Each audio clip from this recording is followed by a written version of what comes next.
وكرامك وإحسانك اجعل كل صعب وحزن سهلا برحمتك يا أرحم الراحمين. أما بعد. Hadirin para jamaah haji, tamu-tamu Allah, tamu-tamu Nabi yang semoga haji kita termasuk haji yang mabrur. Alhamdulillah, kita bersyukur kepada Allah diizinkan kita menjalankan ibadah berjamaah, yang mana keuntungannya 27 derajat. 20 derajat ini bukan 27 kali, tapi 27 hitungannya Allah yang nggak ada tahu sebenarnya pahala yang besar dari Allah Subhanahu wa Ta'ala. Karena kadang ukuran dunia kita nggak mampu, apalagi ukuran akhirat. Makanya Allah menyatakan tentang nikmat Allah, wa in ta'uddu ni'matallahi la tuhsuha. Kalau kita mau menghitung nikmat Allah, tak akan mampu. Satu aja nikmat Allah yang mata bisa melihat, kalau ditotal sama Allah, kita nggak akan mampu melihat hitungan nikmat mata yang telah Allah berikan. Belum lagi nikmat yang besar, nikmat iman, nikmat Islam. Alhamdulillah, kita hanya bersyukur diizinkan oleh Allah bisa beribadah. Karena dalam satu riwayat Nabi pernah mengatakan, tidak ada di antara kalian satupun yang masuk ke dalam surga kecuali karena rahmatnya Allah. Maka sahabat nanya, bahkan engkau ya Rasulullah? Iya, saya pun masuk ke dalam surga karena rahmat Allah. Kenapa? Karena kita bisa ibadah karena rahmat Allah. Kita bisa berdoa karena rahmat Allah. Kita menjadi orang baik karena rahmat Allah. Dan kita membuat pernyataan, la haula wa la quwwata illa billah. Nggak ada daya upaya, nggak ada kemampuan kecuali semuanya dari Allah. Nggak bisa kita berbuat taat, nggak bisa kita menjauhi maksiat kecuali petunjuk keselamatan dari Allah. Maka ibadah salat ini termasuk hal yang penting. Saat kita baca surat Al-Fatihah, ini bukan kalimat yang main-main, doa yang penting. Ihdinas siratal mustaqim, siratal ladzina an'amta alaihim. Ya Allah, tunjukkan kami jalan yang lurus, jalannya orang yang telah Engkau berikan nikmat. Nikmat ini bukan cuma sekedar senyum, bukan sekedar tawa. Nikmat ini hakikatnya apa? Yang menjadikan kita bakal memenuhi surga. Makanya terkadang ada hamba Allah yang cobaannya dahsyat. Contohnya siapa? Nabi Muhammad. Nabi Muhammad paling dahsyatnya cobaan dari makhluk Allah. Paling dahsyat ujiannya yang Allah berikan. Termasuk Nabiullah Ibrahim, perintahnya dari Allah nyembelih anaknya sendiri. Cobaannya dahsyat. Tapi itu merupakan bagian dari nikmat. Kenapa? Menghantarkan beliau ke surganya Allah. Ada orang yang diberi nikmat, rumongsone, kalau orang Jawa bilang rumongsone, dia merasa itu nikmat, tapi tidak menjadikan ahli surga. Bukan nikmat, tapi dimanja sehingga lupa dengan Allah. Na'udzubillah min.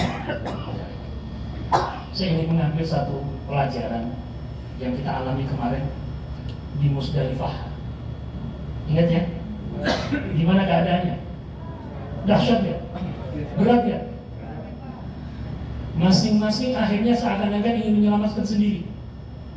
Ada yang orang tuanya, ada yang ingat keluarganya, ada yang ingat saudaranya, ada yang ingat kerombongannya, ada yang lihat gak tega ada orang tua di depannya. Intinya kembali masing-masing seakan-akan urusannya sendiri.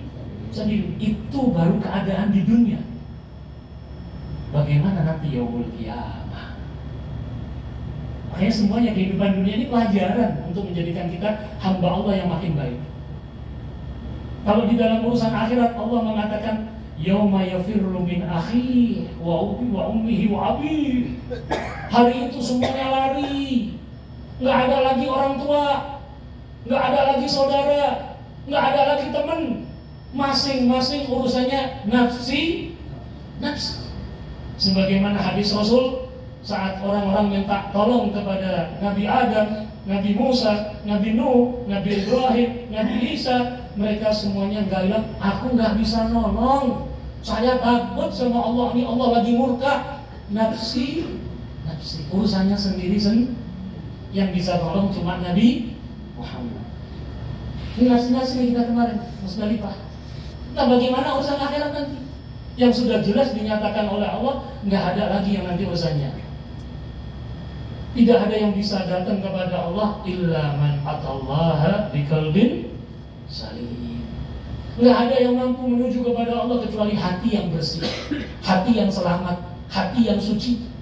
Makanya tadi malam kita cerita tentang seorang sahabat yang hatinya bersih, hatinya suci, hatinya nggak ada kotoran, hatinya nggak ada iri, hatinya nggak ada dengki, hatinya nggak ada sombong, hatinya nggak ada dendam. Jadi hati yang seakan-akan Allah berikan kepada manusia, seakan-akan dia ini malaikat.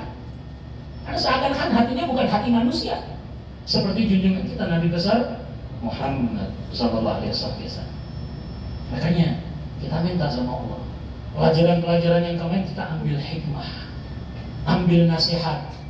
Karena nasihat itu bisa datang dari ucapan guru kita, ucapan ulama kita, dari Al-Quranul Karim, dari hadis, dari ucapan ulama-ulama, ucapan orang soleh, teguran keluarga kita, teguran sahabat kita, teguran yang ada kejadian di depan kita, yang apalagi kita ngalamin sendiri. Agar apa? Makin yakin kita kepada Allah, makin percaya kepada Allah, makin bergantung kepada Allah Subhanahu wa Ta'ala. Karena kemarin sudah banyak kita lihat orang-orang yang sudah pasrah.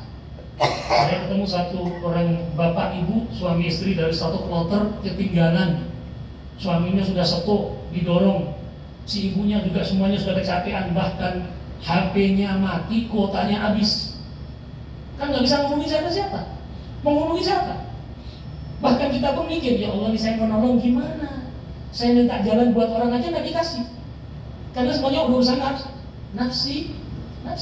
Ya udah, saya minta sama Allah. Dan dia yakin, saya yakin dia minta juga sama Allah. Ya Allah, pasrah deh, tawakal deh, mau diapain terserah deh. Padahal kalau orang sudah pasrah sama Allah, itu tingkat iman yang benar, tingkat iman yang nyata. Tapi kalau ngandalin diri sendiri, saya masih bisa, ini berarti masih ada sombong di dalam diri. Sebagaimana iblis saat diperintahkan oleh Allah sujud, malaikat yang diperintahkan sujud kepada Nabi Adam, langsung malaikat gak pakai nanya, kenapa ya Allah, buat apa ya Allah, perlunya apa ya Allah, dalilnya apa ya Allah. Enggak, malaikat langsung sujud. Iblis gak mau. Saat ditanya sama Allah, hei iblis, kenapa gak sujud? Dia jawab apa? Ana khairun minhu, aku lebih baik dari dia. Khalaqtani min nar wa khalaqtahu min tin. Kau ciptakan dia dari tanah, sedangkan kau ciptakan aku dari api. Seakan-akan ibaratnya api sama tanah lebih mulia. Api, kata Allah, enggak masalah mulia ini, bukan masalah bukan ciptaannya, bukan masalah ini, tapi perintahnya Allah. Makanya kalau kita di dalam ibadah kan nggak lihat siapa di depan, yang penting kalau sudah takbir, Bismillah, ikut-ikut, Allahu Akbar, sudah nggak ada yang lain-lain. Saya cuma mau menghadap kepada Allah. Semoga Allah jadikan hatinya kita makin bersih, hati kita makin suci, hati kita makin punya cahaya, hati kita makin menjadikan diri kita sadar diciptakan oleh Allah untuk apa. Karena tidak ada satupun kita diciptakan kecuali untuk mati. Dan kalau mati itu selesai, tidak ada masalah, enak. Justru mati itu janji-janji Allah dinyatakan, "Faman ya'mal mithqala dzarratin khairan yarah, man ya'mal mithqala dzarratin syarran." Janji Allah bakal terbuka. Yang buat baik tidak ada yang tahu, diumpet-umpetin, Allah berikan. Yang punya dosa diumpetin, gak ada yang tahu, belum taubat, Allah buka. Semoga Allah sucikan diri kita dengan ampunannya. Allah sucikan kita dengan rahmatnya. Allah terima amal ibadah kita. Kita menjadi orang yang makin takwa kepada Allah, sehingga kita selamat dunia akhirat. Amin ya rabbal alamin. Wassallallahu ala sayyidina Muhammad wa alihi washabbihi wasallam. Walhamdulillahirabbil alamin. Kurang lebihnya saya mohon maaf. Wal afu minkum. Assalamualaikum warahmatullahi wabarakatuh.